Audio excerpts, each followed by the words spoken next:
Last time on Dice Funk. Boosts everyone's morale a little bit, even if it isn't Bathhouse. the most functional thing. Well, a bathhouse in the middle of winter maybe not the most sensible.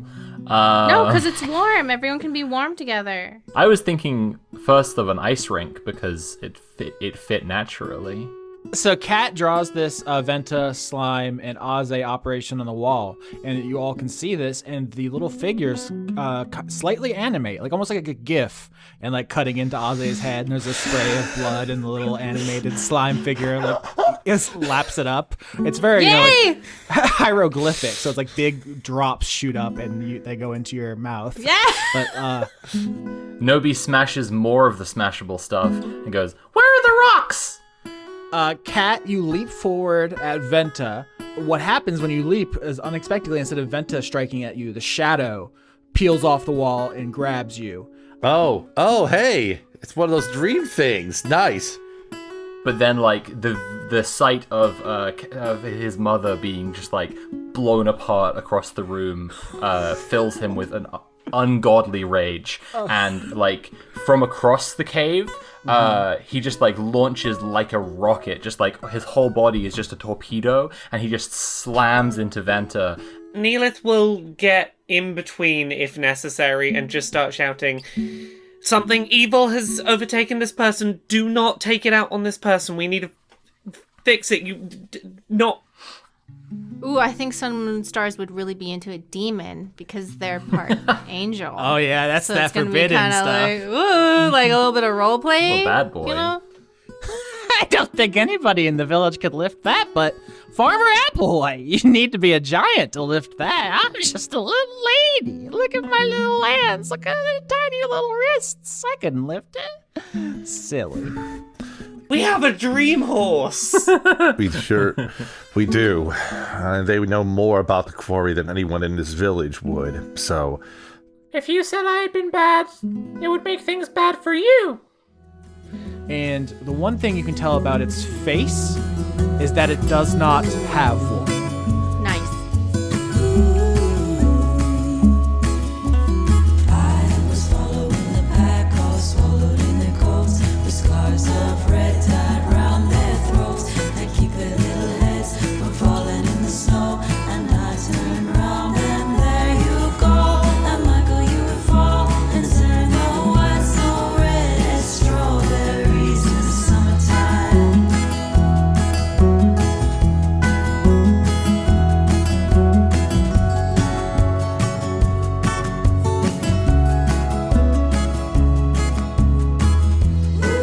We've talked about this before, but the kind of people who would do a D&D podcast are also the kind of people who would be mentally ill. So the Venn diagram is a circle, which is why it hasn't happened so far this season, but I think every season of Dice Funk we've had to stop a recording because someone starts uncontrollably crying. It's often me. Oh, that's a big relief. That's just okay. Oh, I feel a lot better now. I will be crying. Yeah, soon. don't worry. It'll happen at some point this season. I've done it more than once. If you're on once, you're still doing better than me. I've had uncontrollable crying. I don't know if I had it during the episode. I've had other uncontrollable things happen. Wait, that just sounds cry ominous. Uncontrollably every day, with or without the podcast. The trick is to channel it into your performance so that everyone's like, "Aha, you are such a good actor, the best actor on the show," and you're like, yes, Sure, we'll stick with that. Yes, it's fake that I do these things. So before we jump back into where we left the adventure, let's check in with another edition of Sid Meiers's Philippa Hex Sid Sim City. Thick City. There you go. Thick City. Fuck you. You should outlaw dream ghosts. Tell them they're not allowed. That's a very Governor Gigi move, though, is just to see what's happening and say that's illegal. Like spin the wheel of legality. Wheel of legality. Turn. Tell us the person that we should burn. Wait, no, that's It's like most people struggle with the is-ought gap. Like they just describe things the way they are as if that's fine.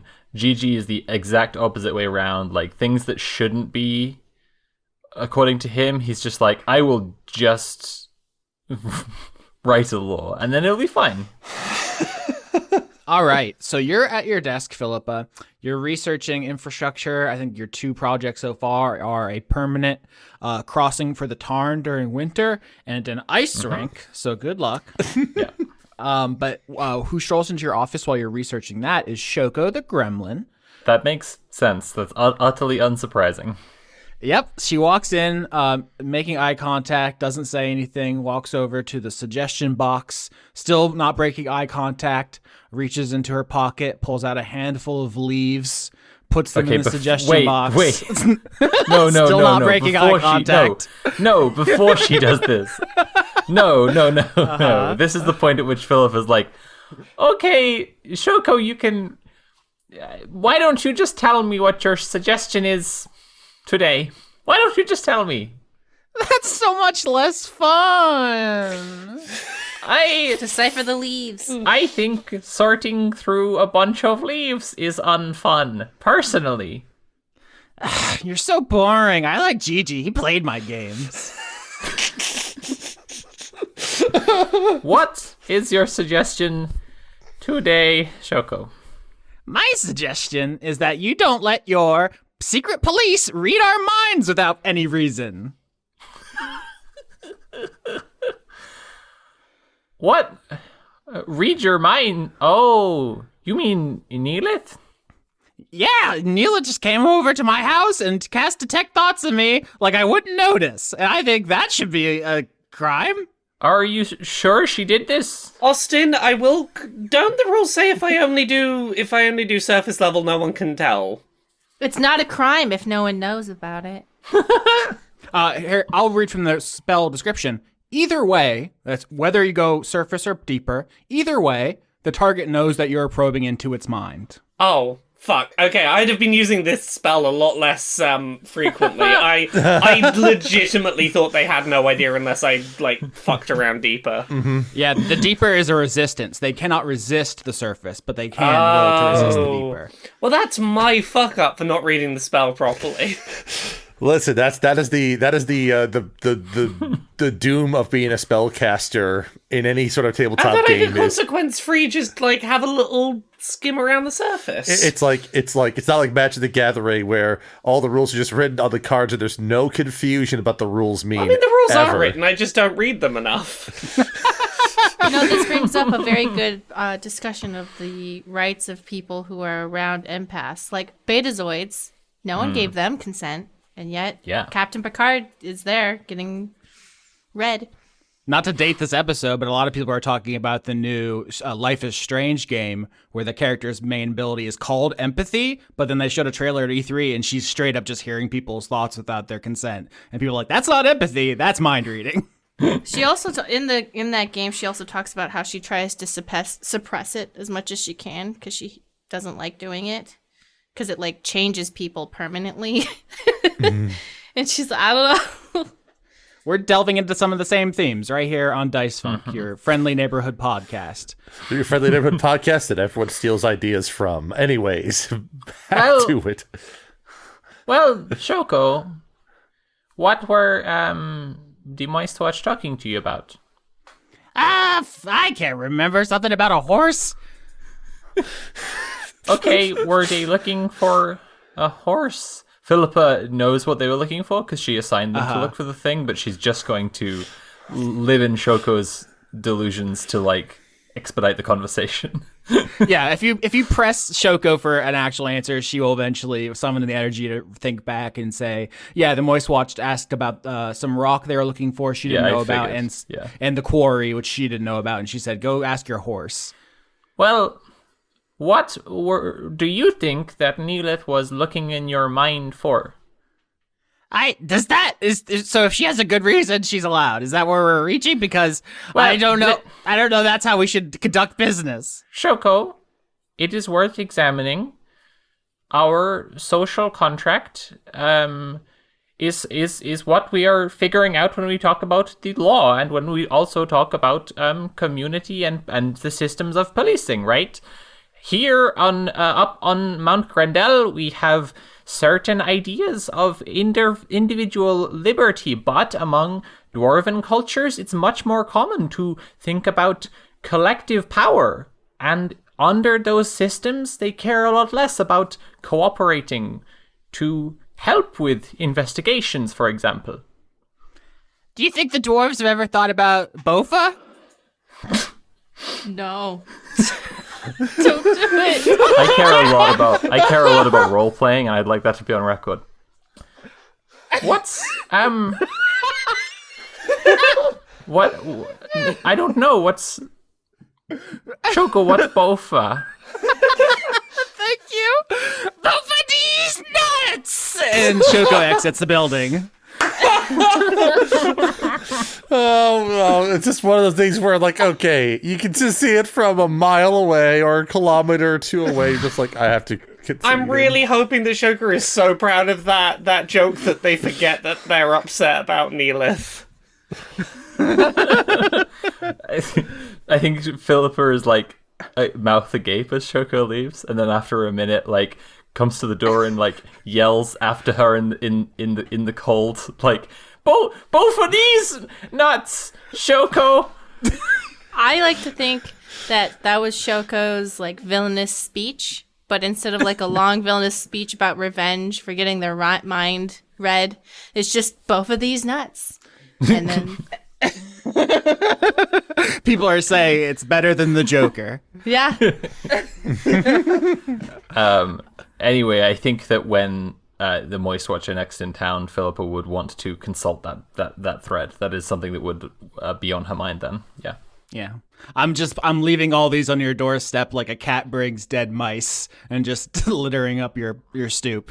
I have thought a little bit about it in the meantime, and I have been thinking a little bit about like how Philippa would think about like police and the governor, and particularly just her own situation of being on the Moistwatch or semi on the Moistwatch, and then like being sortitioned governor immediately. And I think that she might legislate that like effective from from then onwards, rather than not invalidating her own governorship, but like in future people should not go from being on the Moistwatch to being governor. Oh yeah, that's gonna definitely be an interesting conversation. But let's cut over to the Moistwatch, who has arrived at Applewhite Farm. You don't see the farmer anywhere, nor the tum-tums. They seem to have gone inside in the negative 40-degree weather. But on the far end of the field, which stretches basically to the bottom of the Grendel village limits, you see in the distance a figure without a face. What do you do?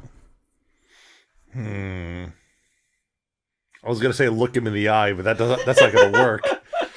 Slime covers their face completely in slime as well, so they don't feel uncomfortable about not having a face.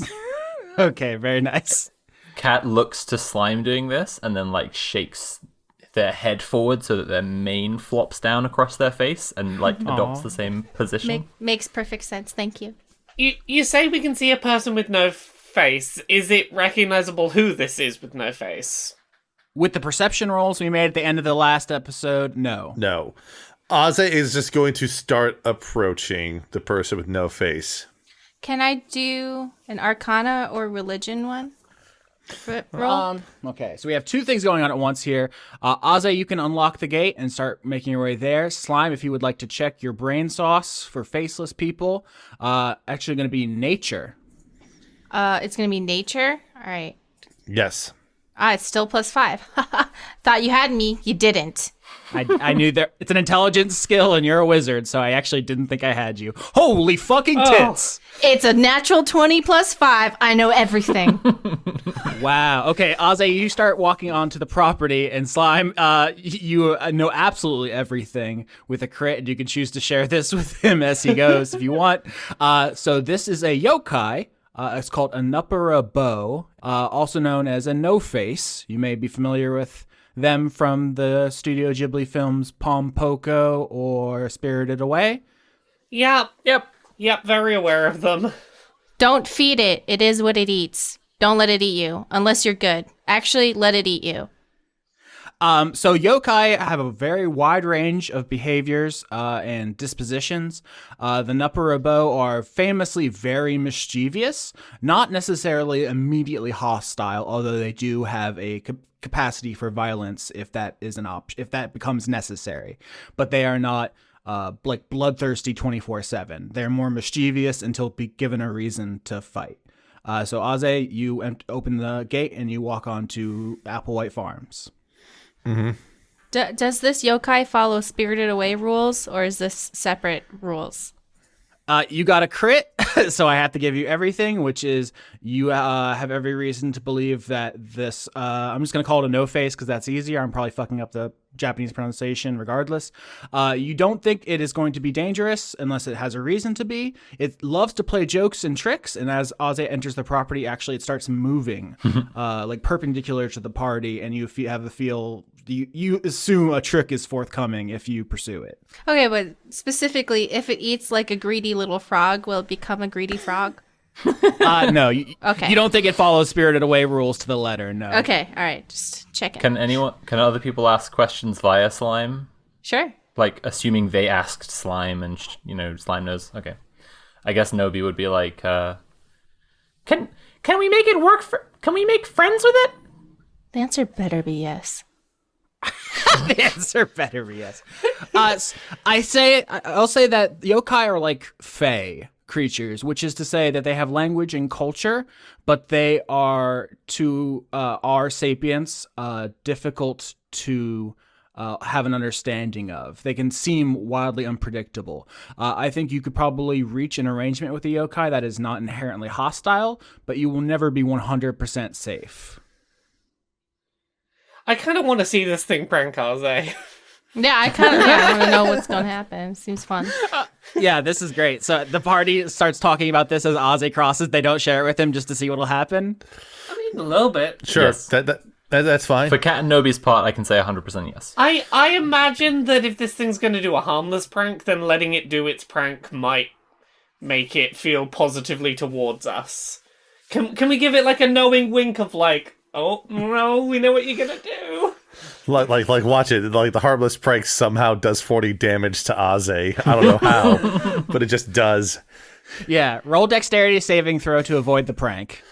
Okay, you got it. That would be an 8 for Aze. Oh boy. Yeah, so Aze starts crossing the field following the no face. It goes behind some trees here, like at an orchard part of the farms, and you like lose sight of it for a moment because it passes behind a tree, but it doesn't come out the other side. So you go to walk around the tree to see where it went. You trip over a root and you go rolling down the hill that is at the edge of this farm, and everyone watches as Aze rolls off the mountain. Harmlessly rolls off the mountain? Hey, listen. It didn't do any harm to me yet. Okay, the trip isn't gonna be what's gonna kill me. I like to picture that Aze is just like, I just want to talk with you for a moment. Acrobatics check to see how bad the fall is. For everyone else on this call, if you look at the Roll20, I'm pulling up the Slime King Mike map. You see how the farm kind of just rolls down the mountain. Aze rolled a 9. Yeah, that's a 9 on acrobatics, so we're going to do some damage here. 8. Could be better, could be worse. 8 damage as you go rolling down the hills before coming to a stop in some bushes pretty far to the edge of the mountain. Like if you had botched, I would say you literally drop off the edge of the village of Grendel. But with the 8, you take some damage, but you like stop short of the cliff that leads down to the I like this pattern. I like this pattern we have just Aze just eating shit really early in the episode, just like face planting, falling over, laying down and crying, whatever it is. We just kind of get over with early.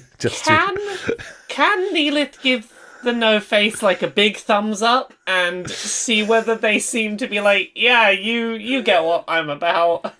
Well, the no face passed behind a tree, and it did not emerge from the other side. Aze looked around it, does not see the no face as he goes ass over tea kettle. So you do not have visual on the target any longer. Oh.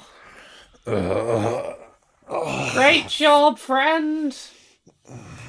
Would be nice to say hi. It was a cool thing you did.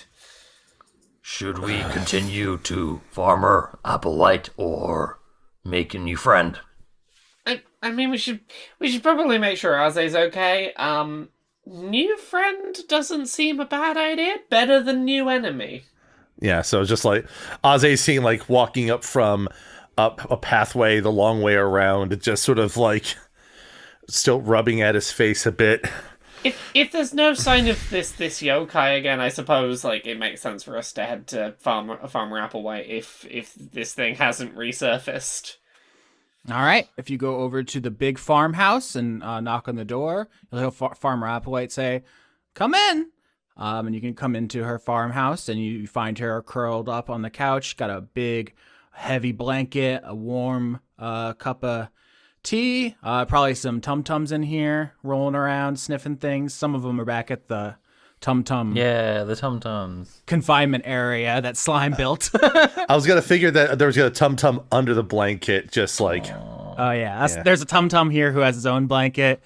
He's sniffing the hell out of all the various fibers. And Aze's caught up as well. Yep. Aze's caught up, still dusting off snow from his clothes. Okay. And then in that case, did you have a nice trip? Hears that and just refuses to reply to Nobi. That tracks. Gray rocking. And just sort of like walks on into Applewhite's home. We're crossing our fingers that if we meet that ghost thing again, it'll like us as a result of that. I hope you're okay. Hey, Applewhite, how are you doing? Oh, real nice. Sorry I don't have any more soup to offer you. We done ate it all, but I got a little bit more tea if you want. Oh, yes, please. That'd be lovely. Some tea would be spectacular right now. Everybody has tea. Everyone gain 1 hit point. Yay! Oh wait, I'm still dead. Or do I get a new life now? Well, yeah, you're full health. We got a new body. Yeah. So. Oh yeah, okay. I need all the hit points back I can get. Yeah. So hey, we have a thing we need to ask about because we're on a work thing at the moment. Have you seen any suspiciously big rocks that look like this recently? And Neellith's going to produce the little model stone. Yeah, this is part of your motes of creation as your bard subclass. I can only have 1 active at a time, but beyond that, it doesn't say a length of time. All right. So you show Farmer Applewhite the Akashic Stone, and she says, "Wish I could help you, but I haven't seen anything like that." Meanwhile, the tum-tums are wildly sniffing Slime's new body, which has all kinds of interesting demonic flesh scents. Can I get a read on Applewhite at all? Yeah, I was going to ask the same. Is this a sincere thing? Insight is how we do that in Dungeons and Dragons. Slime gets down on the ground on all fours and lets the little squigglies smell them. Aww. I'd say rolled a 16 on insight. 12? 12 as well. Also, Cat sniffs the tum-tums as they're sniffing Slime. It's a never-ending sniff cycle. So with above average, I would say you don't detect any overt deception in Applewhite. It's a very casual answer. Have you seen this rock? No, I haven't seen this rock. You don't get the sense that she's lying about it. That's bonus check. How would I check to see if she's a shadow demon? Arcana, yeah. I'm just gonna real quick. I mean, that seems like a good start. Yeah. I'm also bad at Arcana. 18. Yeah, there's been a lot of referring to them as demons. I just want to state for the audience at home, quarry are literally nightmares made physical. Yeah. So they're not demonic, they are brainular. Yeah. Which is the technical term. One of us is going to have a very much better idea about what's going on here than the other. I rolled a 3. Yep, 15 and 18 pass. So I think Nobi, you sniff around, look around, trying to detect any scents that remind you of the quarry that you found in the cave. Applewhite seems to be clear. You don't detect anything similar. Just like the asked and answered, is Applewhite lying? No. Is Applewhite host of a quarry? No. Okay, but I just make sure everyone knows I did squirt my slime everywhere just to find out that one simple fact. In that case, Neellith is going to follow up by asking, have you been asked by anyone in town to move anything, so big recently that only you could have carried it? Recently means 6 weeks ago. Oh, well, I'm the farmer, so I do all the lifting of the big stuff. If anybody asks, it's me asking someone to help me hook up a plow. I asked Slime recently to repair some of my equipment that the good neighbor stepped on. So if anything, I'm the asker. Yeah, no one's come and been like, hey, lift this thing that's under a big blanket so you don't see what's under there. Oh, Lord, no. How much could you lift? Do you want to have a lift off? Look at these fucking guns, son. Do you even lift? What do you bench? Let's just say, I don't want to be immodest, but let's just say I could bench all of you put together. So, yeah, thing that I'm pondering quickly. Is it possible that Farmer Applewhite moved the Akashic Stone, but does not remember doing so, or was not aware of their doing so? Oh. Let me think about that. I just want to say, for the record, for those keeping track at home, if Slime hadn't come by and fixed the farm equipment last downtime, Farmer Applewhite absolutely would be Quarry City right now, because that frustration would have been building through the entire season. But that literally, that's the way that this mechanic works, is that you save that at the last minute. We're all lucky that she's not. Listen, we were lucky that we got to see what the quarry is all about last episode too. So lucky is a word for it, but they are very strong, and their challenge rating is not factored in for the mystery. So you basically activated a hard mode when you provoked the one you did. So good luck. Just walking straight to the New Vegas Strip. Quarry or the Cazadors. Right. Oh. Yeah. Nice. Very nice. I think I said something about New Vegas last time when you put up the picture. It was like I said, yeah, someone who lives in Fallout. This would be their night terror. That's what it looks like. Yeah. Anyway, do we know if she would we know? Could we know if she had been forgot magic or something? That's tougher to figure out, because you'd have to figure out if there was you'd have to use some sort of spell to detect if there was some particular thing going on. I mean, casting detect magic would be able to tell you if there's some magic maybe on Applewhite, but that would tell you if magic was happening now, not if it happened 6 weeks ago. Maybe as a follow-up to the lifting question, Nobi's like, you could probably wrestle a giant or something, like a frost giant. What do you think? Oh, well, not a full frost giant. No, they're 20 feet tall. I'm a big. I mean, yeah, it's not ladylike to talk about that I could crush the spine of any man I've ever met, but I think that's very ladylike. That's the best type of. Anyway. Nobi just gets embarrassed and stops talking. Oh. Yeah. Mm-hmm. Neellith is just gonna put the minimum amount needed to communicate what she's trying to communicate, which is gonna be. So, something very big was seemingly moved through Grendel recently. And we need to find it, because otherwise some frost giants are going to be incredibly upset and come probably stomping around looking for it, which would be bad for us. And we don't know anyone other than you that would be big enough to move this thing. And this is not me accusing you. This is, can you think of anyone else in town who could move a very big thing? Well, shucks. I don't know much about magic, but it's getting dark. Do you all want to bunker down for the night? I got extra blankets. I got tea. And in the morning, I'll make some biscuits up. You also have a trickster. Excuse me? There's a prank ghost hanging out in the field. Yes. Oh, yeah. Yokai sometimes come by. Get a little bit of corn here, a little rutabaga there. They're mostly keep to themselves, but they come out mostly at night.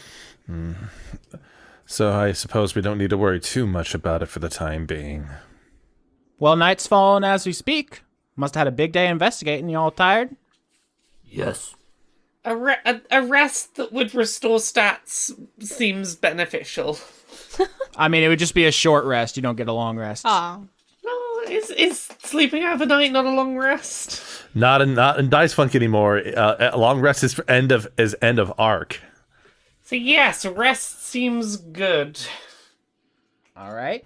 So why don't you all paint me a picture of you bunking down in the night in the farmhouse and let me know if you do anything, because it was a long day. Remember, you started, you got up in the morning, went to Philippa's, then you went to Hale's, then you went to Venta's, then you had a big fight. Several of you were badly wounded.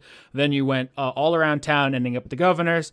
Then you went to Shoko's, and then you went here. It's been a full work day. So Slime, can I use spider climb? I can't. Okay, so Slime just climbs up into an upper raft and makes a gross, like, slime cocoon around them. They're not going to sleep. They just wanted to do that. And then so they can stare at everybody and watch everybody as they sleep. I think Kat tries to do some expressive art to explore how neurochemicals work. Oh, interesting. They end up drawing a... It's like an inkblot. It doesn't really have much form to it. It's amazing. I love it, Kat. I love everything you make. Thank you, Mother. Abstract art is still art. They don't really know how to approach the issue of art representing feelings yet. They're just trying things. All right, so Slime's in the rafters, Kat's painting. What else are you doing? When Kat gets tired and curls up, Kat's like, Mother, I feel very safe with you watching. I'm always watching forever. I can leave one of my eyeballs with you if you wish. Perfect. Yes. Slime takes out one of their eyeballs and throws it at Kat. okay. Neellith is gonna see how Nobi's doing. Hey, how you doing? Are you doing good? Yes, I am conversing with the tum-tums. How are they doing? I don't speak tum-tum. How are they holding up? I am explaining to them that I am the new authority in town. The tum-tums are all bowing at your feet.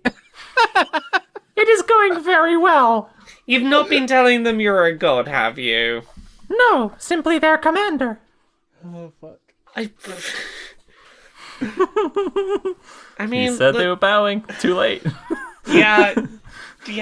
Well, I'm sure that, that'll maybe be useful at some point, mayhaps. Yep, I hope so. How are you? Tired. Today's been a lot. I'm not good with mysteries. Why can't people just tell us the answers? That'd make it so much easier. They'll tell us the answers in one way or another eventually. Jack Bauer. Come back as a sheep. I'm sure we will work out the answers through, reasonable investigation. I'm talking about reasonable investigation. That's good. I'm glad. For example, how does the information from the stone go into someone's mind? Because if someone was impervious to the stones in some way, they wouldn't have to worry about touching it. obviously, like, just guesses. If the information was visual in nature, I suppose that would mean that there'd be a bartender in town who could touch it just fine. I don't know anyone else who would be immune. True, but I heard from Mama he was the solution to your last case, and... Yeah, he's What probably are the not going to be odds? 2 cases in a row, I would imagine. Wow, that's meta. No god would be so cruel as to make one person the solution to 2 crimes. Just out of character, I think the kind of meta thing is in Nobi's ballpark, because he did believe he was a god, so he's just, like, liable to believe, like, in things being written like a story. Okay, so we are to understand that Philippa has disabused Nobi of their god origins. Yes. Okay. Doesn't mean that Nobi has stopped believing it necessarily, but... We are to understand that Philippa has fully explained, and Nobi understands that, yeah, that he's not the reincarnation of an immortal sheep deity. Slime slithers down from the rafters and comes up to Nobi and says, I see that you lack guidance. And then they kind of pull up at these like dad jean shorts that are not on their body. They're just, no, this is a movement dads make. And then they say, don't do bad stuff. Only do good stuff.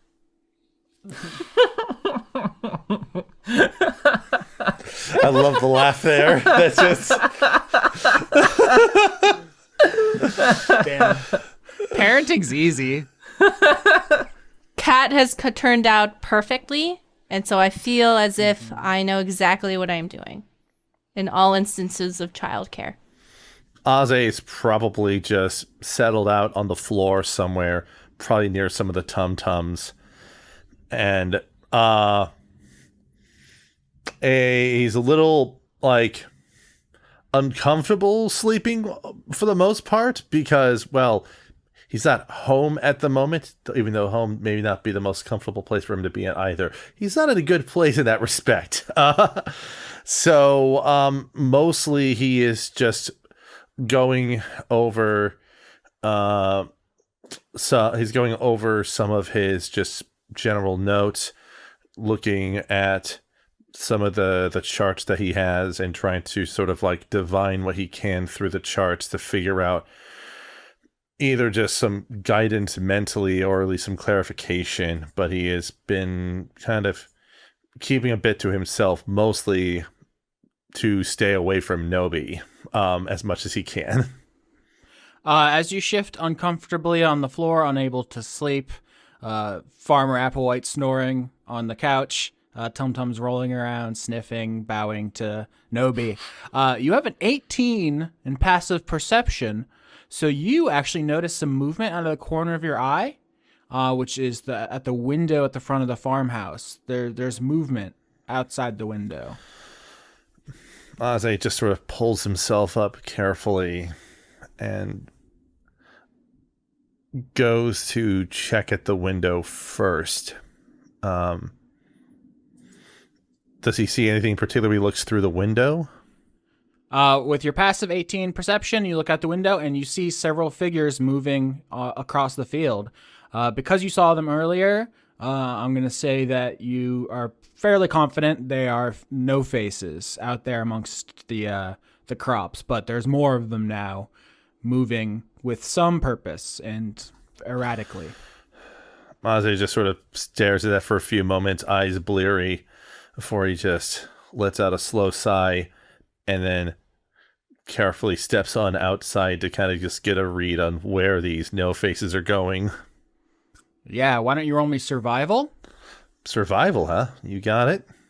Is that just for the cold? That'd be that's for tracking purposes. That'd be an 11.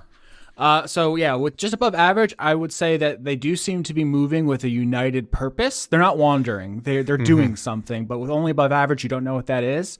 It does seem worth investigating, but it's like, something is happening. That's the name of this chapter in the book. Something is happening. Do we know enough about these no faces to know if they have tangible form enough that they could collectively lift a thing and move it? Slime crit. So I would say that if you got enough no faces together, they could lift it. You don't know yokai biology very well to know if they would all their heads would pop. Maybe if you got enough of them together. I'm going to say this because slime crit. If you got enough yokai together to grab it at the same time, the knowledge would be diffuse enough that they might not be overwhelmed. Uh-huh. Aze just sort of like hugs it himself just a little bit and takes a few steps to kind of follow at a distance with the no faces as well as he can. He had a thought about waking someone else up, but at the same time he's like, it's better for everyone else at least to get some sleep if I'm not going to. And he sort of trudges on by himself towards in the direction of where the no faces are going. Oh shit, interesting. I did not foresee a party split. I'll just say, if whoever's keeping track of this investigation, I'm sure all four of you are taking great notes. In addition to gloves, you can add another way to survive touching the Akashic Stone, which is have many brains. I think is maybe the second option there. So Aze, why don't you describe to me how you follow with only a average survival roll? Do you have any other spells or ideas? All right. Well, so the one thought could be that so like the yokai do not count as a beast for the purposes of like locate animal, correct? Correct. They are fae according to the rules of Dungeons and Dragons. I think what Aze will do is use a different spell on himself to basically give him a better chance to sort of see things better out here at night. There is a spell called Enhance Ability. I'm preferring to call it Imbue Constellation. And basically it's a level 2 spell. It allows him to basically pick an ability score and grant advantage on that ability score. Ability check for as long as he is able to maintain concentration, which would be up to an hour. So in this case, he's going to imbue Constellation to grant himself Owl's Wisdom, which would give him advantage on wisdom checks as he at least relies on raw perception to see where things are going, even if he can't kind of do effective tracking while at night. Yeah, this is really interesting because last arc, Neellith crit to recruit Bloops, the drone, which means you have the spell Light available to you all times as a group, but you went out alone. Instead of searching the fields with a drone with a flashlight on it, you're just kind of wandering. Yeah, I mean, that's just like Aze does have dark vision himself up to 60 feet. So he just figured I just tapped that there just to lunar interjection. That was the wrong spell cast. Anyways, he's slapping like magical night vision goggles on to make him just a little bit better at seeing things. Yeah, with the Owl's Wisdom, re-roll survival because the circumstances have changed with advantage. Okay. That'd be 22 then on the re-roll. 100%.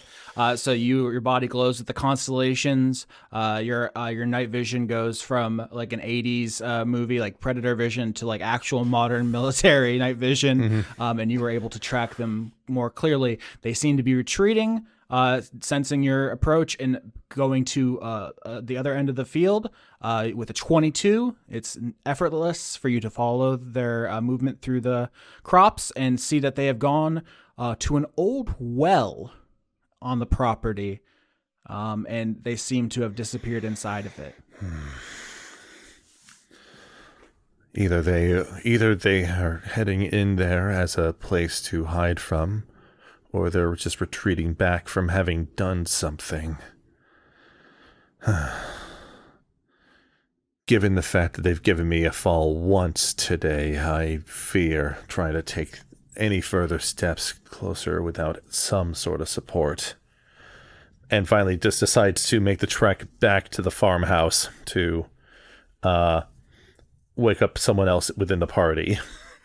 Drats, I really hoped you were going to try to solo this. You were dead as hell, bro. Listen, okay, Aze was doing reconnaissance. He is not that. Listen, okay. Oh, fuck. Listen, okay, I've taken some of your bait before, Austin. I'm not going to take this one.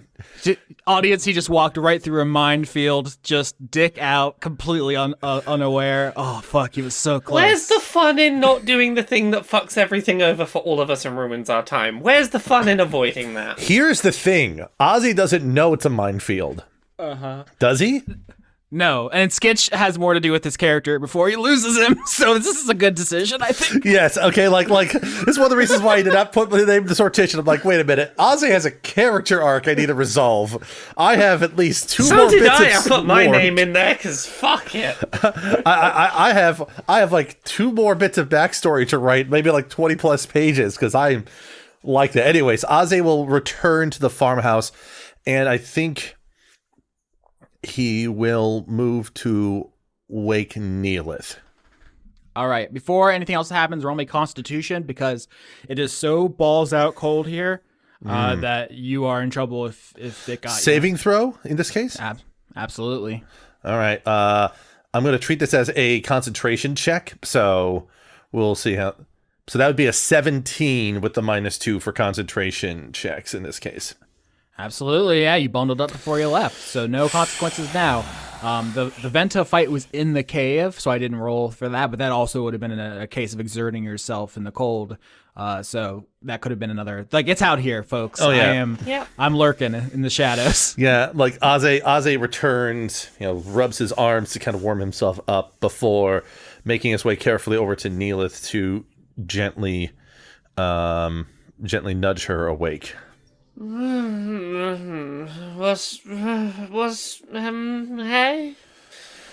I think that there is something that we should be investigating right now. I apologize for waking you, Neellith. That's okay. I was having a dream about dancing burgers. It's okay. Where are we going? There were other faceless ghosts outside, and I followed them to a well in the field that they all retreated into. That does sound suspicious. That sounds weird. Yes, I agree. Ozzy looks up to Slime, who's just not asleep and just been watching Ozzy walking around in here. Yeah, I know. As quietly as he can. And Ozzy just sort of like nods up to Slime. The Tum-Tums are playing a little game with your eyeball that you threw down, like basically soccer, football, and they're just they have a little goal set up. Like, if this team of Tum-Tums knocks it between these 2 chairs, it's a goal, and if the other team knocks it under the couch, that's a goal, and they're just playing. I let them keep the eyeball. It's not important right now.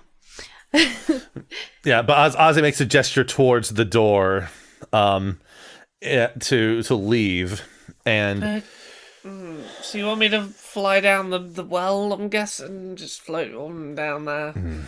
I think having more than one around might be prudent. I mean, we saw what one of them did to me. I wouldn't want to think what a whole lot of them could do to any one of us. 100 harmless pranks could be, slightly harmful. It could be fun. The opposite of Hitchhiker's Guide to the Galaxy, slightly harmful. Are we waking up, Cat and Nobi? Slime comes out of their pod from the rafters and gently wakes up Cat. Mother. Belly rubs. Yeah, belly rubs. And then I go to Nobu and I go, remember, only do good stuff. Nobo. No, did I say Nobo? I love it. It's just like, oh, sorry, Nobi. I was thinking Nobi. I don't know why Nobo came out. Sorry. Nobi's alter ego is the composer for a famous game franchise called This is what a long stretch for a Nobuo Uematsu joke. Nope. Hey, listen. As you approach Nobi, seemingly in his sleep, he's going, do good stuff. Don't do bad. Slime, do you say you like stretch down out of the rafters like a goop kind of like? Yeah, kind of like because I'm so tall, I was able to do it in one step, so it's kind of upsetting to see. It's just funny because Nobi is stretch in Japanese. Oh yeah, cause wasn't that from that one game, Nobi? Nobi boy. Yeah. Yeah. And Nobi, it means carefree. So it's like a pun in Japanese, but... I have a potential idea of how we could maybe do the going down the well thing. Mm-hmm. I can polymorph. I could mayhaps look like a no-face. Maybe is that helpful? I feel like that's helpful somehow. I think just getting us all down the well might be helpful. You know what would be helpful? A very nice and quiet Beyblade, I guess. No, wait, no. That would just wake up everyone. But I think at the very least, once we're out there, we'll probably employ bloops to just light up the area for those that don't have dark vision while we're making our way across the farm. Yep, Laura owns bloops now, so feel free. You have 2 abilities, light and grease. With light, you get advantage to whatever you do because you can look down into the well. I cast some light down into the well. Yeah, it's a very long, deep hole, but if you look with the light, you think you maybe see a little reflection of maybe some water at the bottom. Cat growls. It should be frozen, he said ominously. Neellith would like to polymorph to look like a no-face and float down to get a closer look and investigate. The water's actually mercury. This is like, no! I did a mercury elemental last season. I know you did. Not to get mercury poison, unfortunately. Neellith isn't planning to like jump straight in or anything, but just float nearby and go like, "Hey, are you water? Are you mercury? What's up?" Yeah. So, Neellith, you polymorph into a no-face. Bloops shines light down into the well, and you have a levitation ability, so you very slowly fall down there like Mary Poppins with her umbrella. No rolls, easy. When you get to the bottom of this dark hole, very cold water touches your soles of your feet, but it's not very deep. You kind of like let yourself go down the rest of the way, and it's not frozen. No, it seems like it's liquid water. It goes up to like your ankles, and then if you look straight ahead, Bloops can point the flashlight ahead. There's a tunnel down here with shallow water in it. It goes deeper. That's right, Georgie. You can float down, but you can't float back up. Jesus Christ. I'll get the drone to help me back up. I'll be fine. I'm very small. Neellith, should we go see if Applewhite has ropes? Slime is now spider climbing, but it's not spider climbing. It is like they're like a slug, and so they just stick to the side of the well and slug down, with their limbs just limp, and they get down to Neellith, grab them, and then slug back up. Is that a possibility, or is that wrong? Oh, we not investigating the tunnel? I think the goal is for all of us to get into the tunnel with an escape route, not for Neellith just to leave. Okay, my bad. That's why the rope was being brought up. Right, of course. That's stupid. Idiot. Oh, no, you're smart. You're fine. Spider Climb can still help in that respect. Don't get us wrong. Oh, because I'm stuck to the side and it can't be lost. Someone tie a rope at the top and everyone comes down the rope and we're at the bottom now. Oh, okay. Nobi stays at the top and yells down, I'll keep watch. 18. I just saw it for the dream team, which means that Cat is able to scale. Cats are, famously very acrobatic. That makes sense. Aze just looks at Nobi for a moment and then says, "We'll be back in a moment," before he starts to climb down. And that's a 7 for Aze's attempt to climb down. Yes! All right, so Neellith gets down with her innate levitation. Slime casts spider climb. Cat rolls an 18 athletics, and so perfectly goes down the way cats can run up and down walls with ease. And then the Mystic goes ass over tea kettle for the second time. 11 damage. It's an ankle breaker, homie. May I suggest that Cat goes down gracefully like a cat princess? You can. You can definitely suggest that. Can I suggest Arze's never allowed to go anywhere not wrapped in bubble wrap anymore? Arze rolls a 1 on his concentration check, and the owl, like the constellations on his body, just dissipate as he just lands and just sighs while he makes a splash. It's funny because Nobi staying behind, I was really eager to be like, haha, the cold's gonna get you. And then I remembered Nobi's fucking immune to cold. That's right, baby. This is just like last season when I was like, I have this whole system for your supplies, and you got to remember food and water because it's a post-apocalypse. And then Laura was like, my character learns create food and water, eat my entire asshole. It seemed like a useful spell to know in the setting. No, it's perfect. It's very funny. Aze will just pull himself up and dust himself off a bit and just let out a exasperated sigh, and then proceeds to follow the others in the well. Also, I think at the next level, Nobi, your anti cold aura extends to the rest of the party, which means everyone will soon be immune to cold. So this is really the last hurrah for this mechanic. I assume the flavor is just everyone plunging their hands into your floof, which I'm actually into. That's fun. Yeah. So as we go down this tunnel, I think Neellith's going to sort of take lead at the front of the party and make sure that she's the first person to turn any given corner. Just so that should we run into anyone, the first thing that is seen is, oh, hello, it is I, No-Face. Yeah. So you're following this tunnel. There's like standing water to the ankles, but you turn a corner, and you see that the next tunnel, the water is deeper. This also is all earthen. It's not like stone like the well. So it seems like the well was put down into some existing tunnels, rather than this is something someone like built under the well. It's like a secret well dungeon or something. As part ant, would Cat recognize this as a burrow?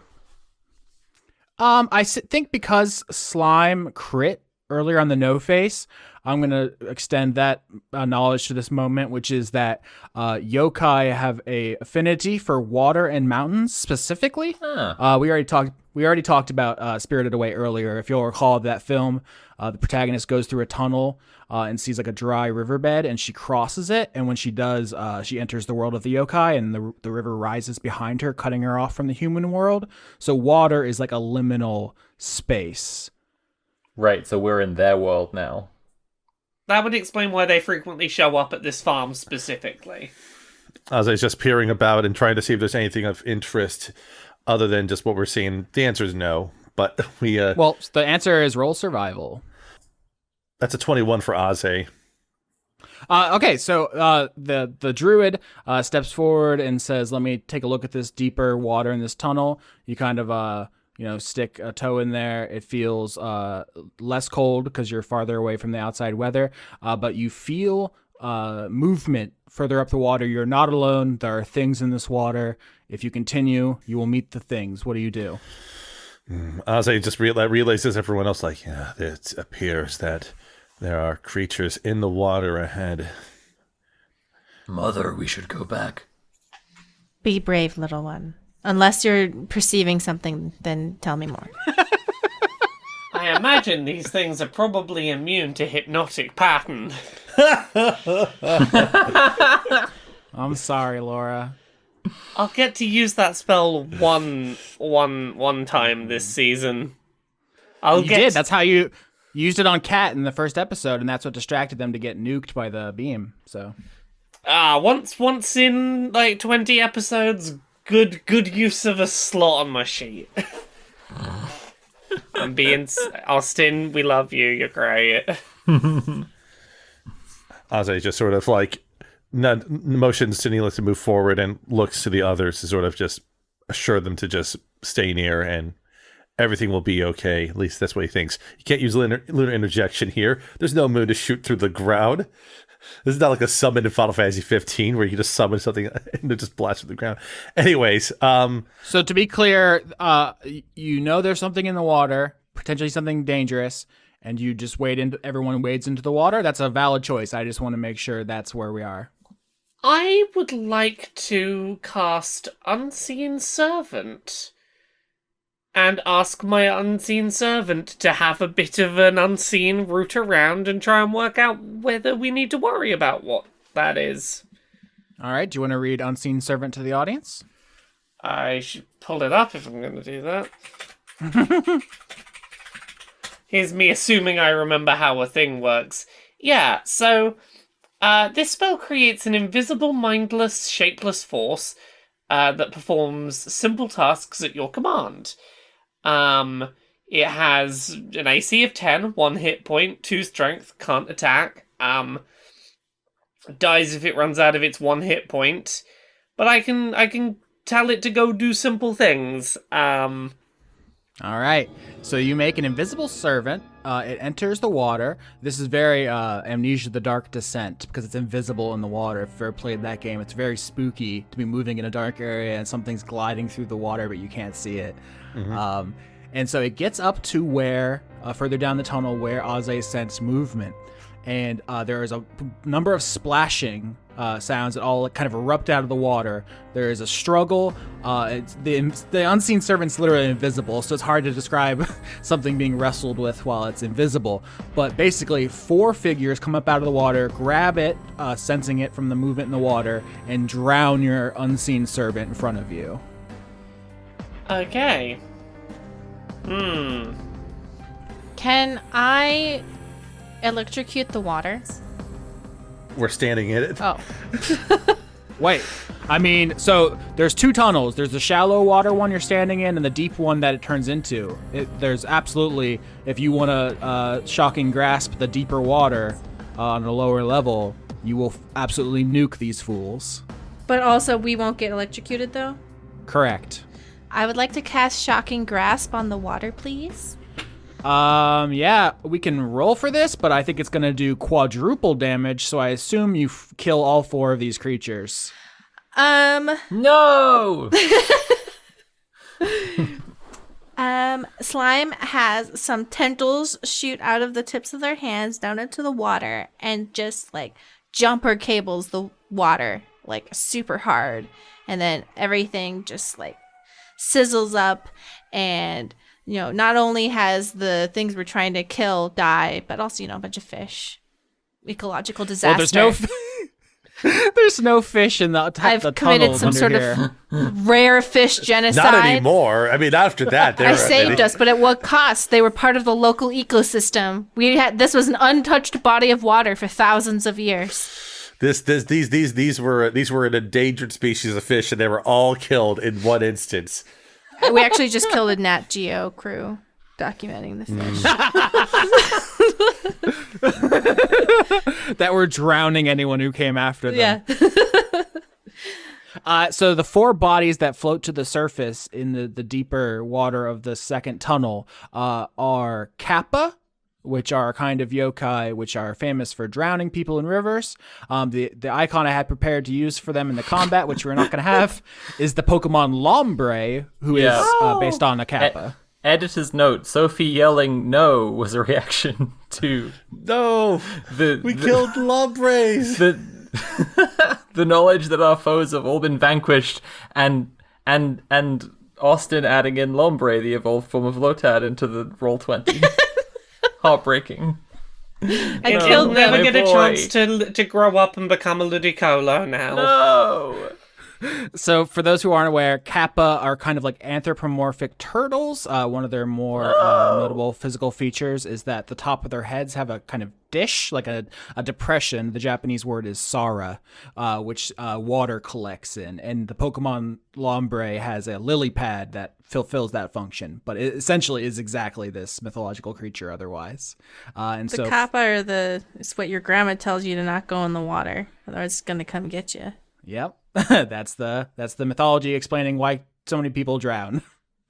Is that the Kappas out there, they love cucumbers and putting their fingers in your butt. That is the Not my legend. butt. I know. I just like the way you just kind of casually just dropped that after we electrocuted them and you have the Pokemon pictures. Just like, Well, aren't you glad they're dead now? My butt will be safe, thank you. Your butt is safe. The day is saved. The butts are safe. the butts are safe. The fan base is devastated now. Just kidding. In Japan and Korea, it actually is a common thing for boys to just run up to each other and shove their fingers up each other's butts. Oh, that's yeah, the children's game of can you get the fingers up the butt? yeah. Oh. That's like it's just. It's a thing. It's just a thing. So it's like not that weird that the Kappa does it. It's kind of like a trickster thing. Like, haha, got your butt. Concho. It's also the super move of a character from Guilty Gear. Faust. His super move is. See, that. I was going to say it's a thing I know from Naruto. Anyways, Japanese culture aside. Are we carrying on up this tunnel? Yes. Yeah, so 4 dead Kappas float to the surface. They had every intention of drowning you, but they are dead now.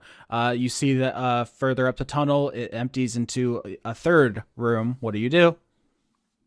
Cat goes to the room. Neellith also goes to the room. Ozzy follows closely behind. Yeah. Into the room. Yes. Yeah, so if you all pass down this tunnel through the water, once again, Ozzy, you have an 18 passive perception. So I'll say as you brush by the Kappa corpses, they leave a blue smear on your pant leg. My pants are already blue, but sure, yeah, I get it. Yeah, so It's okay, they leave a sticky smear. that's fair too. Huh. Do I recognize that smear from anything?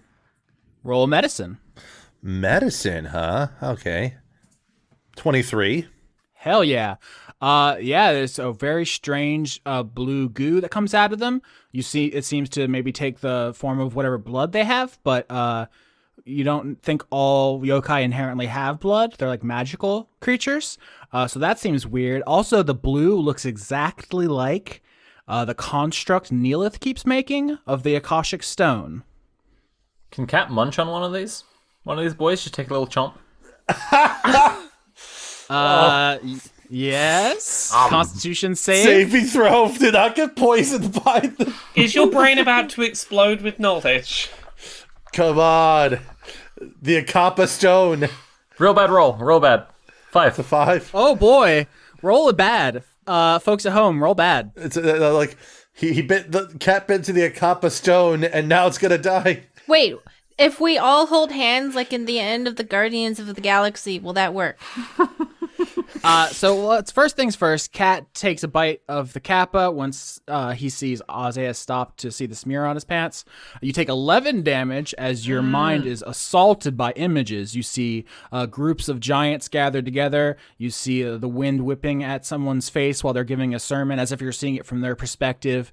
You just hear a bunch of names, just like Tyler, son of Jordan, went on a quest once, and it's just like a bunch of out of context stories, and it hits your mind like a sledgehammer.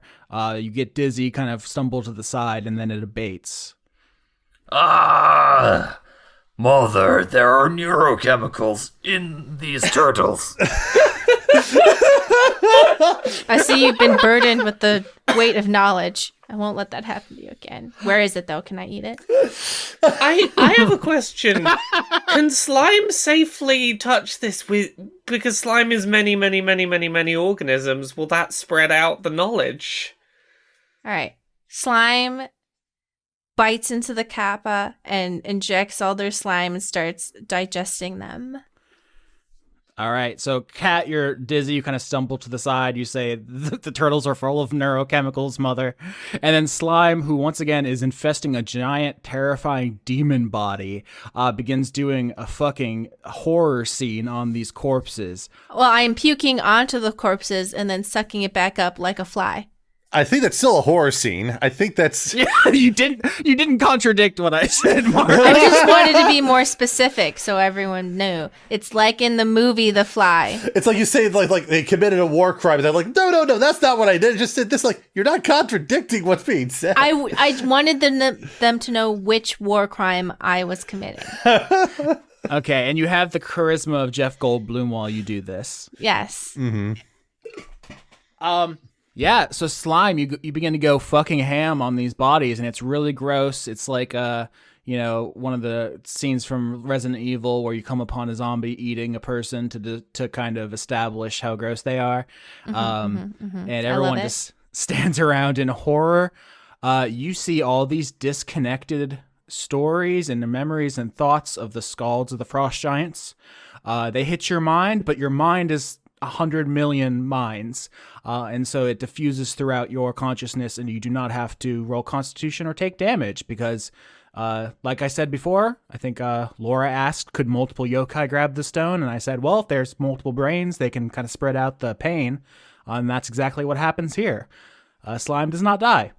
It's just a delicious, awesome meal. The best meal. It's so good. Slime is just gorging.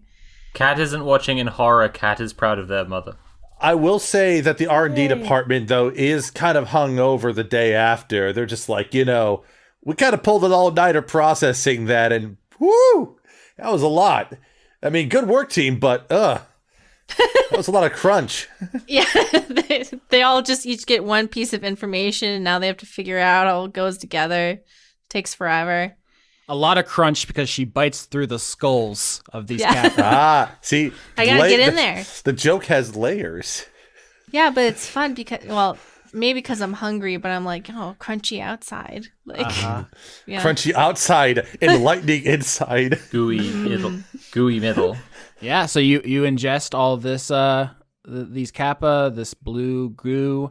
You get some knowledge. They definitely had contact with the Akashic Stone. And your mass grows. Now I'm dummy thick in slime.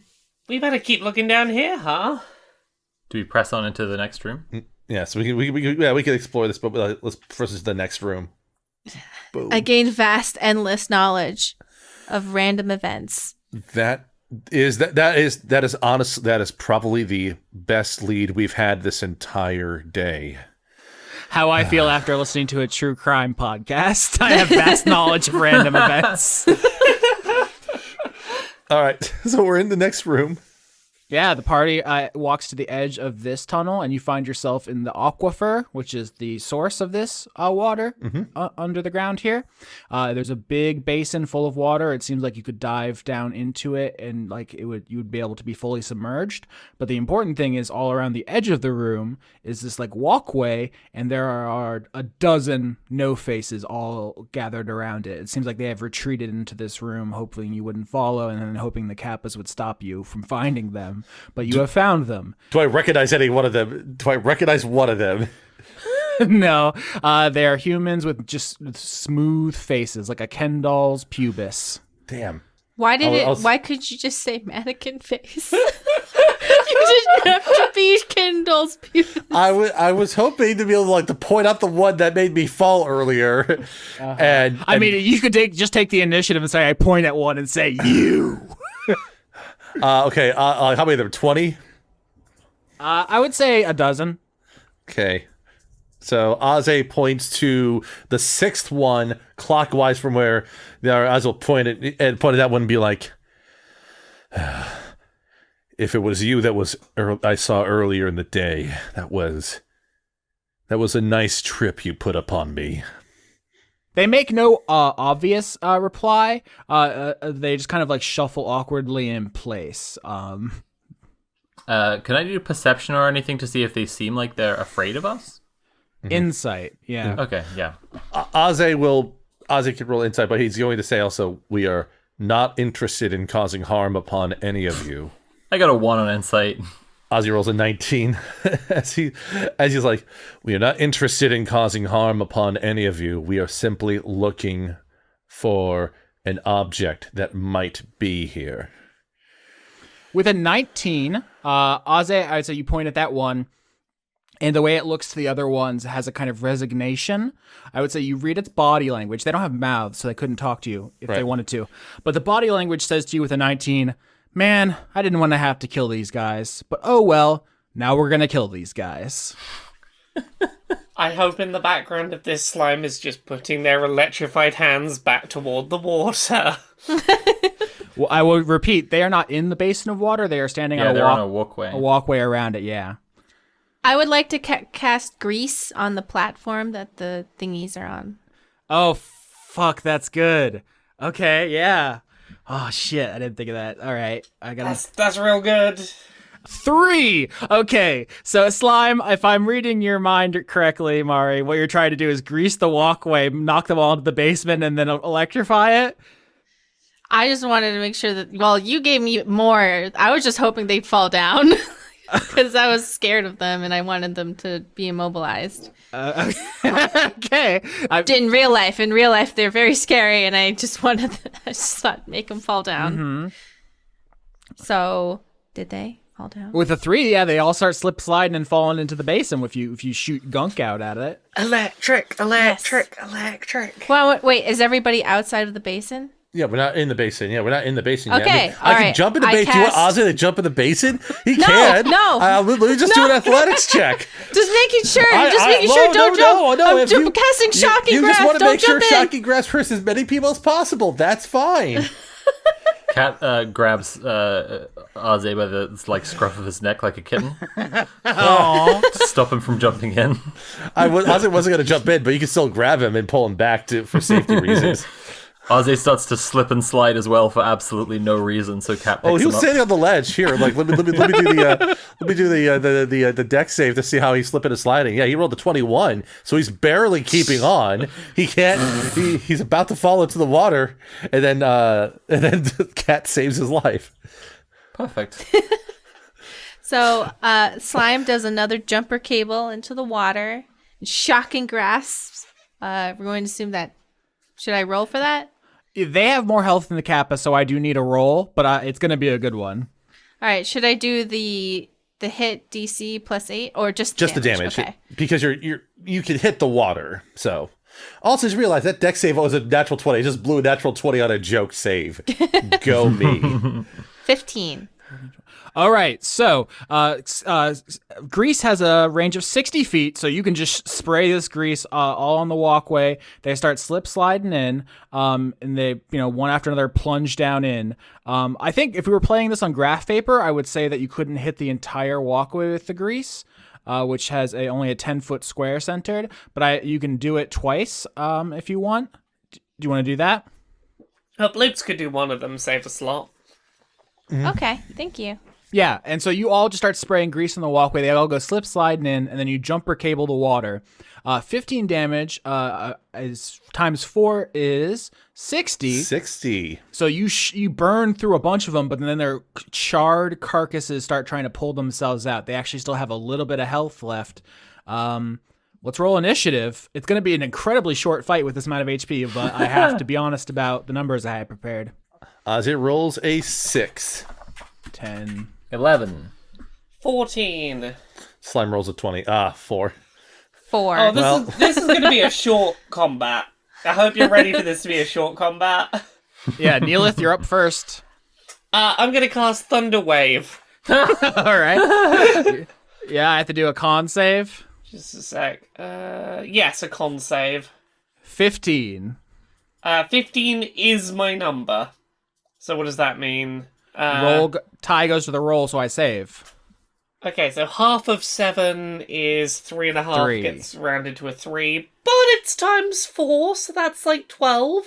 Thunder is sound. Thunder is acoustic damage. Oh, I read Dang thunder. I'm like, oh, thunder and lightning. It's electricity. No. Okay, fine. I thought I was doing a cool electric attack, and I was also helping with the cool thing. Fine, I do 3 damage. The fight continues. Listen, you did 3 damage to a bunch of them, and the fight continues. Yeah. You slam up 2 pots together, a big boom happens in front of you, and it rips a couple of fried limbs off these things, but they keep crawling up out of the basin, coming towards the party. It is now Cat's turn. Those limbs, the blue goop coming out of those, or? Oh yeah, this is a gore show now. It's all glowing blue goop in here. I just gotta be realistic about Cat's tools in this situation. I guess Cat would go munch on the nearest one. Yeah. The one that's most successfully climbing back up out of the basin. Cat pounces on it and just crunches on its head. So this would be a I think you're going to be what? It's a D20 plus 7. I think it's for the attack roll. 20. Oh yeah, that hits. Okay. 11. All right, so yeah, paint me a picture. This thing's crawling up out of the basin. You do the lethal damage. I think the HBO remake, right? Because it's HBO, right? They made Game of Thrones. Yeah. It really puts the like camera perspective on the no face for a second here, and it's scrabbling and trying to get out, and it manages to like get a little bit of leverage and just pull itself just over the edge of the basin so it can see the team, and then just like crunch, just like head gone, just crunched. Yeah. Constitution saving throw as images of frost giants telling long-winded stories attacks your mind. Mm-hmm. Yep, I that's the case. It's what Cat has to work with. 16. That's gonna save, so you're gonna take half, so you take 7 damage and stagger backwards as the headless no face slides back into the basin, which is now turned light blue with their innards, and the last couple limbless ones from the shockwave die and slump back into the water, and they have been defeated. You committed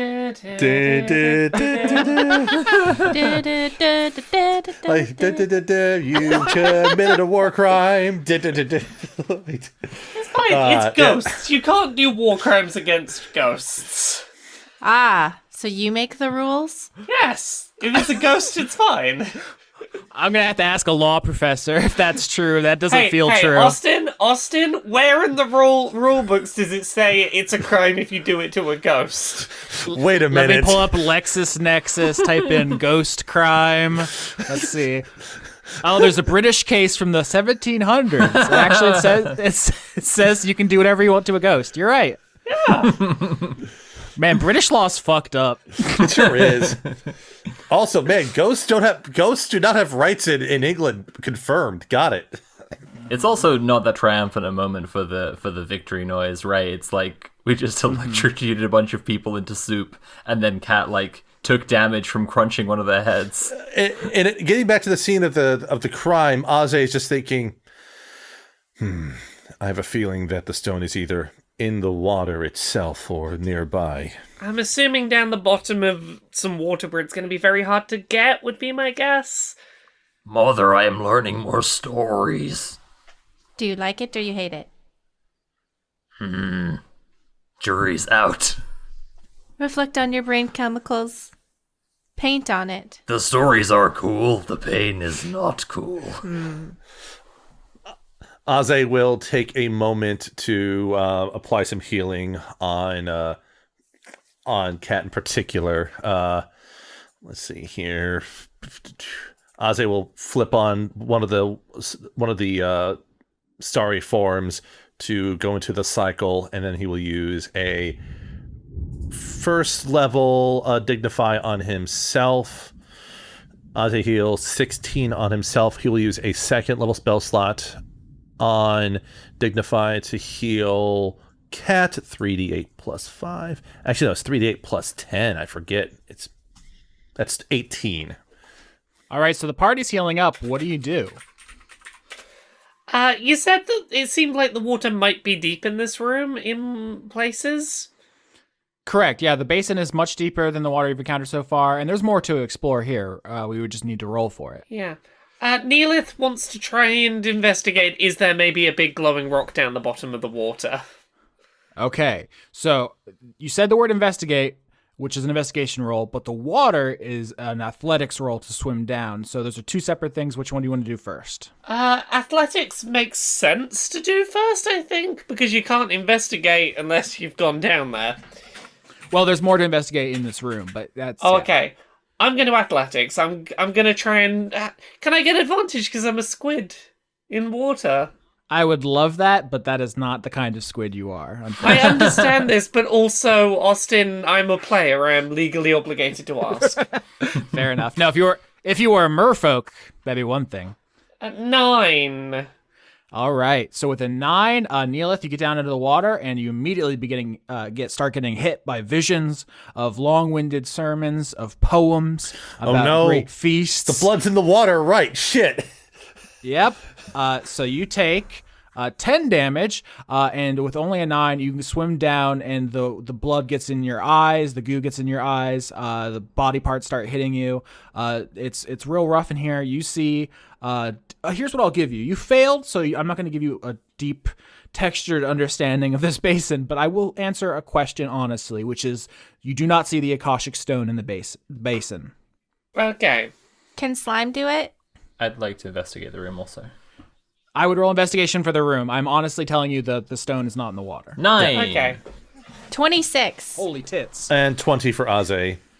Yeah, 20 and 26 is perfect. I'll give you everything in the basin room. So there's the walkway around to the back. If you imagine the basin is like a circle with the walkway around the edges, you can scooch your booch across there slowly. It's greasy, but I imagine you have the intelligence to do something about that. What's the flavor of you like squeegeeing grease off the walkway so you don't eat shit? Well, Slime just like squirts their slime on everything. So you're just sucking it back in. You got the shop vac extension, and you're just like. Yeah, and that was my slime in the first place, so that's fine. And then I sucked up the grease just for. Yeah, you know what? That all Nobody's checks grease. out. You are the grease actually, so you just slurp back over it. On your way around the walkway to the back of the basin, where you see there is a little shrine set up at the back. It seems to be a statue. There's a mural on the wall, like etched in, carved in. There's some bowls here. There's some stuff going on. 20 and a 26. I have to give you everything. So the mural on the wall depicts a large fox with 9 tails. All around its feet are various yokai. You see Kappa, you see Tengu, you see No Face, all of them kind of like at its feet, giving deference to this fox. I don't think it's going to be a spoiler to say it's a kind of yokai called a kitsune. Yeah. The Pokemon Ninetales is literally based on this. And all around, you see like the personal effects of the No Faces. Is that plural? They're Nupperabo technically, so however you pluralize that. It seems like they did have a little society down here, but this is not the main yokai civilization on Mount Grendel. This seems to be like a little enclave that kind of made a little home here so that they could eat from the farm.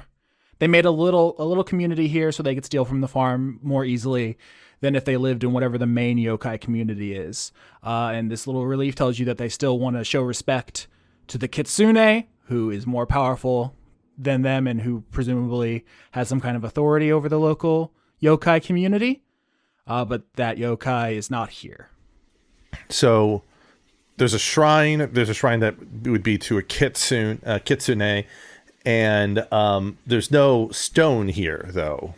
Correct. The Akashic Stone is not here. Would Katno recognize any of this cultural, like, yokai culture? Religion? Should we roll a religion again? Also, question, so is the kitsune, a servant of a deity? Is this like a totally different thing? So 22, Aze, you look at this and you can tell the group if you would like. Yeah. You assume the kitsune is the leader of the yokai of Mount Grendel. He or she is their governor, if you will, of a parallel society. Oh, it's their Gigi. Got it.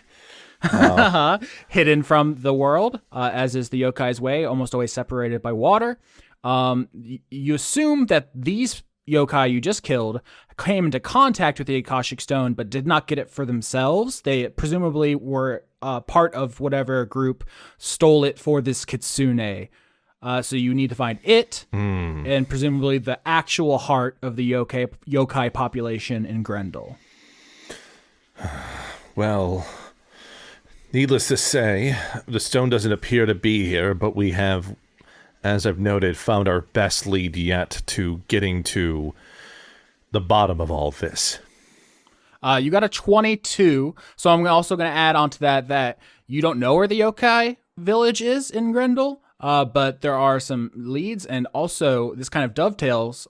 Actually, coincidentally with another thing you were doing, which was trying to figure out how to solve Venta's problem. Yeah.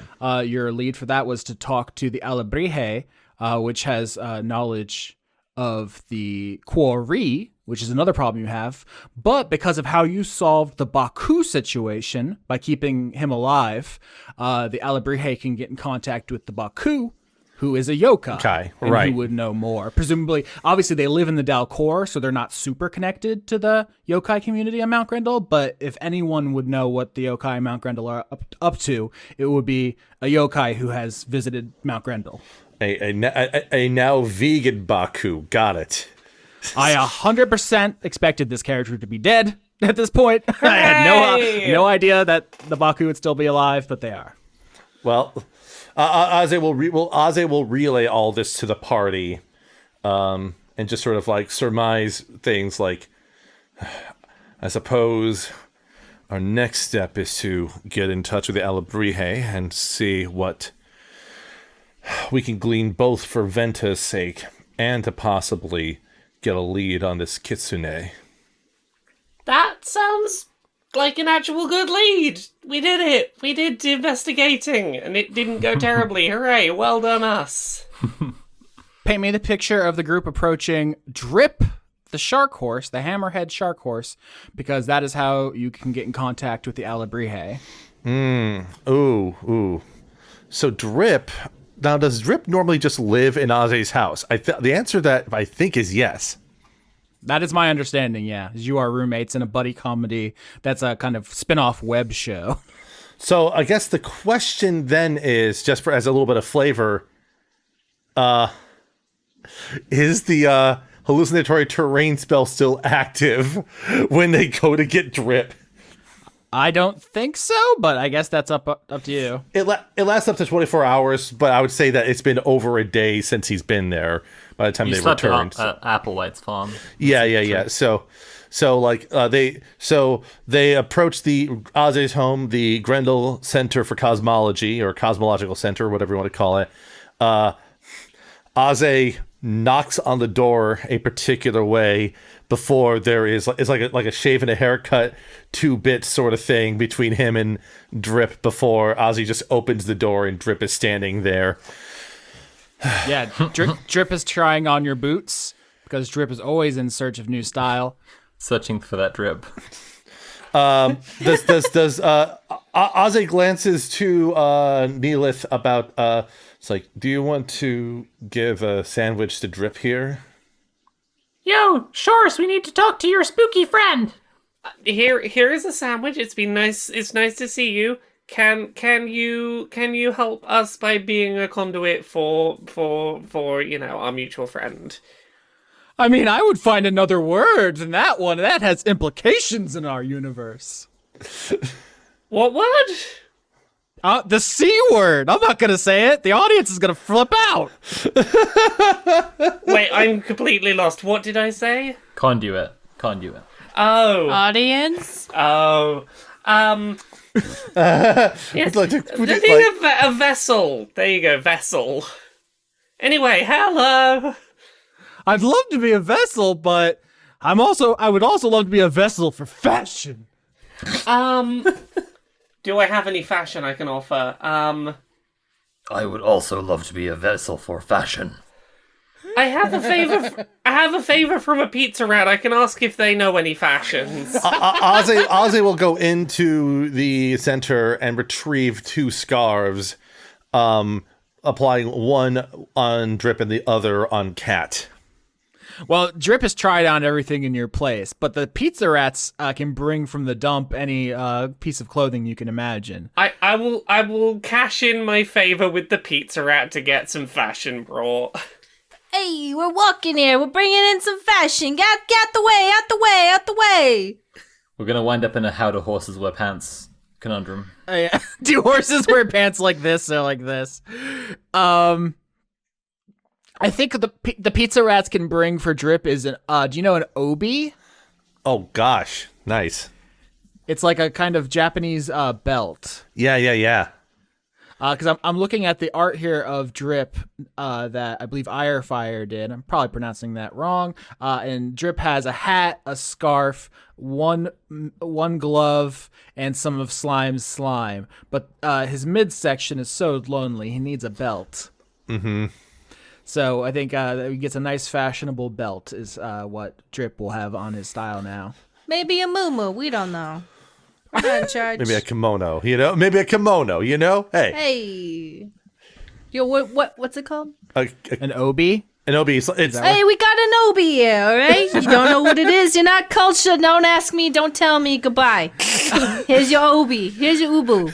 It's the obi's not for nobi. No matter what you do, do not give the obi to nobi. Yeah, don't give the ubu to boo boo, okay? We're out of here. Yeah. So once Drip has his fashion right, he eats finishes the sandwich, and then lets his mind drift to the Dalcor, because the alebrije can enter his mind the same way that the quarry entered Venta's mind.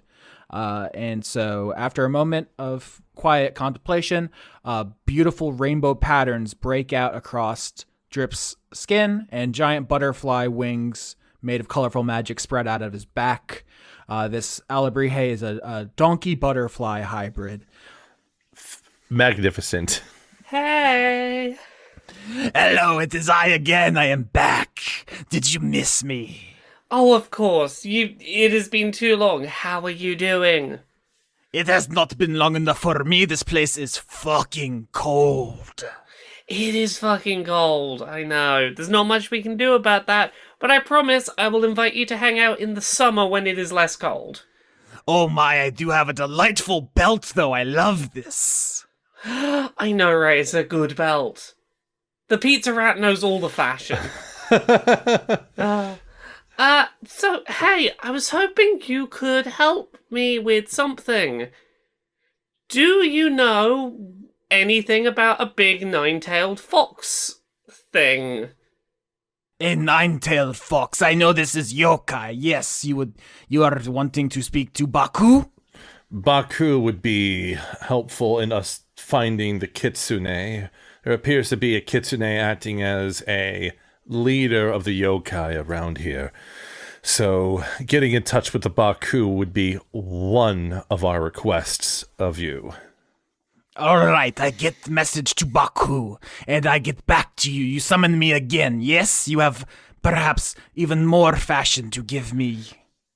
We will provide more fashion, and we do have a quarry-related problem with one of the villagers that we'll need to discuss. Well, we can discuss this now. I have warned you about quarry. They have infiltrated village, yes? Oh, yeah, they have. We've seen it. We've seen the effect on one of the villagers in particular. We've had at least one friend try and do a whole murder thing. It was not fun. This is very bad. You know, quarry serve the dreaming dark, a force that has already conquered many continents of your world. That sounds very ominous, but... Is there anything we can do to get one out of a person now it's in them? Well, yes, there is the classic solution. You banish quarry back to Dalcor. You need very powerful, priest or nun. We do, I guess, have one of those here? We do have one priest in town. That's a possibility. What is the other way that you would banish a quarry from a person they're inhabiting? Kill Venta, right? No, he doesn't want to hear I'm the just other. thinking out loud. It's obviously kill Venta. Oh no. No, I was not thinking you kill host. You are dangerous, little man. You watch out for this one. I don't know what you mean. That one seems totally fine to me. Canonically, this is true. Good lad. Good egg. No, the alebrije immediately takes a dislike to Nobi. How powerful is the Dreaming Dark? Well, the Dreaming Dark embodies all of the worst impulses of the sapience of your world. Whenever someone dreams of doing something bad, enacts power fantasies they would never do in the waking world. That is the dreaming dark. Every evil thought anyone has ever had collects in its vile mass. So this is worse than the dream world? The dreaming dark is the devil of the dream world. Yes, but the dream world was already the devil. It's worse than the dream world, yes. This is worse than the dream world. And right now, Venta wields this power. The quarry served the dreaming dark, yes. But I was going to tell you the other option, which is in years past, there were quarry who infiltrated the waking world on behalf of the dreaming dark, but then were able to form a symbiotic relationship with their host and were turned against their master. We call these the Kalashtar. Huh. Thank you for answering these questions. Very useful. So your proposal would be, if you can't exercise the quarry, you make it turn against the dark and which would turn its host into a Kalashtar. Both are dangerous options and require special knowledge, a priest to banish or some kind of mind scientist to help the integration. I have no idea how you would find such a specialty in emotions and thoughts. I find this very scary. I don't want to do it. Regarding the priest, we better make sure that everyone spends their downtime with the priest now so that the priest doesn't get possessed, because then who's going to exorcise the priest? Ozzy already did that. The last downtime, so that's covered. Uh-huh. I think that was also the point of no return on that, too, so... You're welcome. But it's like yeah, those are those are the two options. Ozzy is like, both certainly seem fairly dangerous, but I guess the question for that part would be, who would we trust to help more? Someone like Very or someone like Ruth? I think that we should get rid of the quarry. We should not have this kind of evil in our village. Agreed. Any plan that gets this evil forcibly out seems like the right way to go. I'm feeling fear for the first time, thinking about the dark dream world, so I don't want to do it. Don't want to do what? Either? All of it. Wow, that's an interesting twist. Mother, fear is just neurochemicals. Yes, fear is just neurochemicals. All right, I'm over it. I mean, yeah, your brain is as a protist. Slime molds used to be classified as fungus. They're, I think, now protists. Your mental processes are pretty simple. Either you're scared or not. It's kind of a switch. Yeah. I'm over it. It's over. Yeah. So this is the choice. I think we go to Very. Wait, there are 4 of us, though. Wait a second, I can solve that. Cat votes for Very, Nobi votes for Ruth. Yes. And that makes sense as well. Yeah. Neellith votes for Very. Ozzy just sort of sighs because either option is fine by him to some extent. Both because Very and Ruth are both like on the higher end for him. So, which does Slime prefer? Considering slime themselves is sort of parasitic in a way, it's a complicated question. Mm-hmm. And Neellith. And Nobi. And Neellith. And the alebrije. So, really, Aze, why are you asking the parasitic-like entities of the Moistwatch? Was this a microaggression? Aze is not asking anything. I'm asking it, and is it a microaggression? Yes. No, just kidding. Anyways, no. It's more the fact that, again, like, Skitch the player loves Kalashtars and would love to have one around, but I'm not sure if Aze would justify the only justification Aze has for having Ruth imbue the Kalashtar side of things is to help Ruth do community work to develop trust within the community. That's Aze's rationale, because Ruth is in a spot where people don't trust Ruth, and allowing Ruth to help someone would re-foster trust. So Aze was leaning Ruth for that reason. But should we trust Ruth? Neellith trusts Ruth, but she's more thinking, if this doesn't go well, then that falls on Ruth, who's already got a lot of negativity on her also. Anything that goes bad for Ruth is going to go bad for Neellith at the moment. Well, then that's like 2 votes for Very, 1.5 votes for Ruth. Or, no, 2.5 for Very, 1.5 for Ruth. I'm honestly voting for Very because I feel like I'm still mad at Ruth. Yeah, that tracks. Not Slime, just me in real life. All right. I go back to the core now. I ask Baku about your kitsune problem. You do your little exorcism, and we meet back here, yes? Yes. Don't get killed.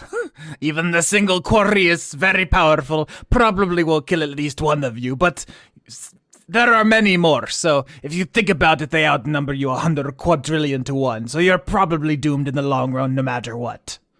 So the Dreaming Dark is the ultimate power in the universe. Do you think people have had more good thoughts or bad thoughts in their lives? Good thoughts. Bad thoughts.